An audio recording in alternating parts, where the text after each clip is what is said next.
இந்தியாவை 2007 வேர்ல்டு கப்பில் அசிங்கப்படுத்தி அவமானப்படுத்தி வெளியே அனுப்பிச்சி விட்டானுங்க. ஒன் டே வேர்ல்டு கப்பு அது முடிஞ்சு கொஞ்ச நாள்லையே 2020 அப்படின்னு ஒரு புது கான்செப்டை கொண்டு வந்து அதுக்கு ஒரு வேர்ல்டு கப்பை வைக்கிறாங்க. ஃபஸ்ட்டு எடிசன் சவுத் ஆப்பிரிக்காவில் நடக்குது. இதில் இந்தியா என்ன பண்ணுறாங்க, ஓல்டு மெம்பர்ஸ் எல்லாம் அலவுடே கிடையாது, ஓடி போயிருன்னு சொல்லிட்டு எல்லாம் யங்ஸ்டர்ஸாக பிடிச்சிட்டு வந்து டீமுக்குள்ளே போட்டானுங்க. இதுக்கு கேப்டன் அண்ணன் டோனி. நம்ம யங் பாய்ஸு சும்மா கன்னு மாதிரி விளாட்றானுங்க. ஒவ்வொரு டீமாக தாக்குதல் பண்ணுறானுங்க. இதில் வந்து பாரபட்சமெல்லாம் பார்க்குறது கிடையாது. ஒவ்வொரு டீமையாக க்ளோஸ் பண்ணி ஃபைனல்ஸ் வரைக்கும் வந்துட்டோம். ஃபைனல்ஸில் பார்த்தா ஆல்ரெடி நம்மக்கிட்ட தோல்வி அடைஞ்ச பாகிஸ்தான். அது எப்படி தோத்தானுங்கன்னா, யாருமே இல்லை, ஸ்டெம்ப்பு மட்டும்தான் இருக்குது, பந்து எறிஞ்சு அந்த ஸ்டெம்ப் அடிங்கடா அப்படின்னு பாகிஸ்தான்கிட்ட பால் கொடுத்தா எவனும் அடிக்கலை. இந்தியாவில் இருக்கிறவங்களாம் அடிச்சு போட்டான். அந்த காரணத்தினால அந்த மேட்சை நம்ம ஜெயிச்சு போட்டோம். இப்போ ஃபைனல்ஸ் வந்தால் மறுபடியும் அவனுக்கு தான் இருக்கிறானுங்க. என்ன பண்ணுறேன்னு சொல்லிட்டு ஃபஸ்ட்டு பேட்டிங் பிடிக்கிறது இந்தியா. யூசுப் பட்டானும் கௌதம் கம்பீரும் இறங்குறாங்க.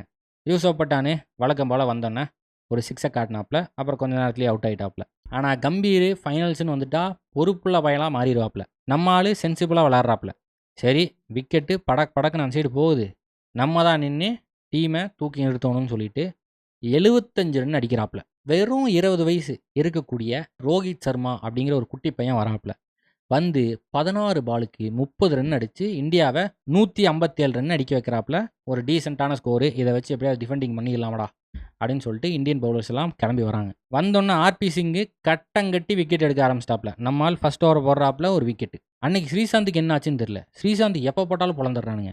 2வது ஓவரை போட்ட ஸ்ரீசாந்தை பிடிச்சி நாயடி அடித்ததுக்கப்புறம் 3வது ஓவரில் ஆர்பி சிங்கு மறுபடியும் விக்கெட்டு. இம்ரான் நசீர் என்ன பண்ணுறான், போட்டு மரணடி அடிச்சிட்டு இருக்கான்.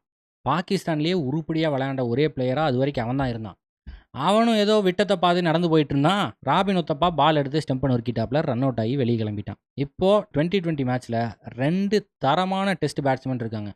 ஒன்று யூனிஸ் கானு, இன்னொன்று மிஸ்பா உல்லக். இவங்க 2 பேரும் டெஸ்ட் இன்னிங்ஸ் ஆடி எப்படியாவது இந்தியாவை கரை சேர்த்திடுவாங்க அப்படிங்கிறது தான் பொதுவான மக்களோட கருத்தாக இருந்துச்சு. ஆனால் ஜோகிந்தர் சர்மா யூனிஸ் கான் விக்கெட் எடுத்துடுறாப்புல. அன்னைக்கு இர்ஃபான் பட்டானு ஆர்பி சிங் மாதிரியே மரண ஃபார்மில் இருக்காப்புல. ஷஹீத் அஃப்ரிடி, ஷோயப் மலிக், யாசர் அராஃபத் எல்லாத்தையும் கட்டி நம்மால் தூக்கிட்டான். 4 ஓவருக்கு கிட்டத்தட்ட 50 ரன் தேவை. ஹர்பஜன் சிங் ஓவரை பிடிச்சி நொறுக்கி தள்ளிட்டான் மிஸ்பா உல்லக். அந்த ஓவரில் மிஸ்பா உல்லக் காட்டின காட்டில் இந்தியா லைட்டாக ஜெருக்கடிச்சிட்டானுங்க. மறுபடியும் ஸ்ரீசாந்தை பிடிச்சி புலந்துட்டானுங்க.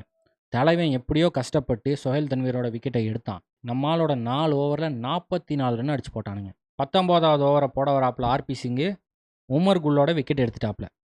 கடைசியில் முகமது ஆசிஃப் ஒரு காட்டு சுற்றுறான். பாலு பேட்டில் பட்டு நேராக 4 போயிடுச்சு. கடைசி ஓவரில் சுமார் 13 ரன் தேவைப்படுது. கடைசி ஓவரை போட வராப்புல ஜோகிந்தர் சர்மா 2வது பாலில் அடித்தான் அடி 6 நேராக. இப்போ என்ன மேட்ரு, 4 பால் இருக்குது, 5 ரன் தேவை.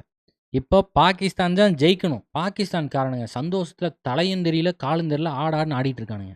3வது பாலில் மிஸ்பா உல்லக்கு இப்போ பாரு ஒரு ஸ்கூப் பண்ணி நேராக 4-6 அடிக்கிறேன்னு சொல்லிட்டு பாலுக்கடியே பேட்டை விட்டாப்புல.